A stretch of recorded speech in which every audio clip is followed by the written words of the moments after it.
She's stealing. Please don't call the police. Luther, what's up? What's up is you gave my daughter gonorrhea, you little shit stain. Run! The past 10 years, I've taken care of every Gallagher in this family except one. I'm done. I did you a favor. I saved you from hepatitis. If you want the pickaxe or the sledgehammer? Sledgehammer. You think you've seen it all, you think you're so quick. You ain't seen nothing yet, we got a new trick. Good night, kids. Night, Daddy Frank. You want a quick BJ, Daddy Frank?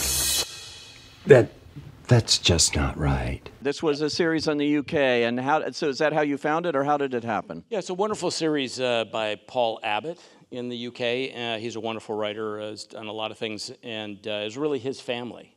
And this is his family. We were meeting about doing something else. He was doing another series called Clocking Off at the time in the UK, and Andrew Stern, who we worked together for a long time, said, you really have to meet Paul, you'll like him. I met him, we were talking about maybe doing Clocking Off, and he started telling me this pilot that he was writing for Channel 4, and it was this. And I said, wow, this sounds really remarkably familiar, and to things that have happened in my life. And so then we spent 7 short years getting it made after that. So yeah, so we did it that way. Wow, it took 7 years to... 7 years and 5 different development deals, actually. That's pretty common. ER was almost 3 years. West Wing was 2 years, even in the midst of ER's success. This show was 7 years. We're doing Animal Kingdom now. That was 5 years. So that's not an unusual scenario now. Keeping it fresh and keeping the characters going. Monica's dead now. I'm sorry. Your wife is... She is. She's dead. It's just a show, you know. I know. Okay. But we do get to know these characters so well. And True. particularly your character, Bill, because he really straddles the line between kind of low comedy and real pathos, I think. And it's almost Chaplin-esque in some ways, watching this character, because he has so many layers to him. How has it developed for you over the years in developing Frank here? Well, as you said, the writers have been great with writing such outrageous things for my character to do, and then every once in a while, they plant a little moment of humanity, and it keeps people behind Frank's trajectory. I mean, every once in a while, you feel just sorry enough for him. You just get a glimpse that there's a person in there, and you're willing to give him another break. There was a family in place, and those characters are the same initially. But the British series, because of the way they do British television, it changed rather substantially right at the beginning. So the Fiona character left after 6 episodes, the character that Emmy Rossum plays, and her boyfriend on the British series was played by James McAvoy, and so she left. They were only signed up for a little bit, and then the show really became very different. Because of that. And having adapted a few of these things, the actors really set where you're going to go.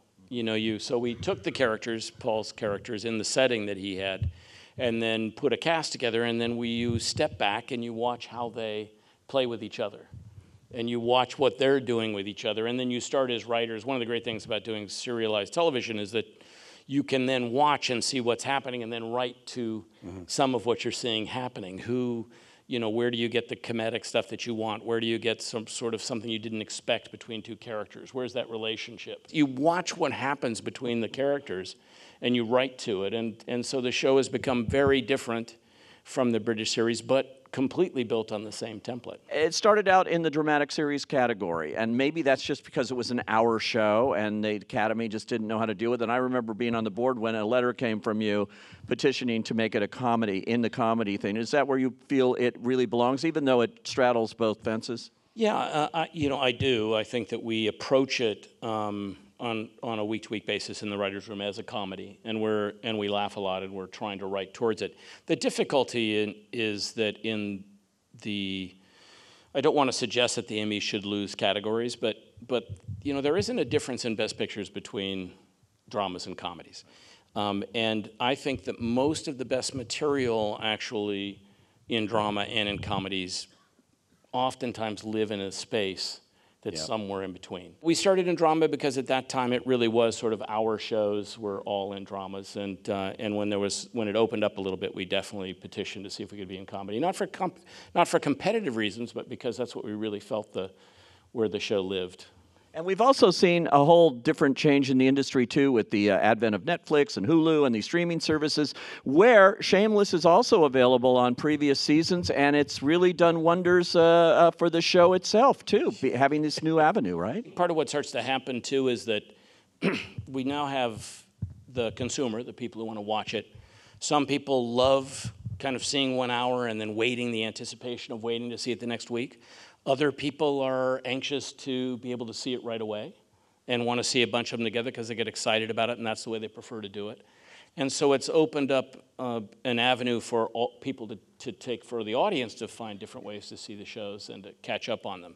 In the case of Shameless, because we weren't on Netflix until very recently, till the last year, there were a lot of people who didn't subscribe to Showtime, who didn't have access to it, and then did, and then kind of wonderfully said, well, where can I see some more? Well, you can see some more at Showtime, and then came and said, I want to see it at Showtime because I don't want to wait a year to see what happens next. So I think everybody in the business is trying to figure out, how do we do all this? How do we gauge what's best? I can only say in the case of Shameless that it feels, a lot of it's anecdotal, but it feels as if there's been a huge surge of, additional interest in the show. And I think that's because a lot of people have caught up with it on Netflix. And we see it in the chat rooms, we see it in the blogs, we see it in the amount of fan mail we get, we see it in just how many people get stopped on the street and how many people ask me if I'm out of my mind. And so I think we're all trying to figure this out. Everybody in the industry is trying to figure out, how are we going to use all these various ways that people want to get it.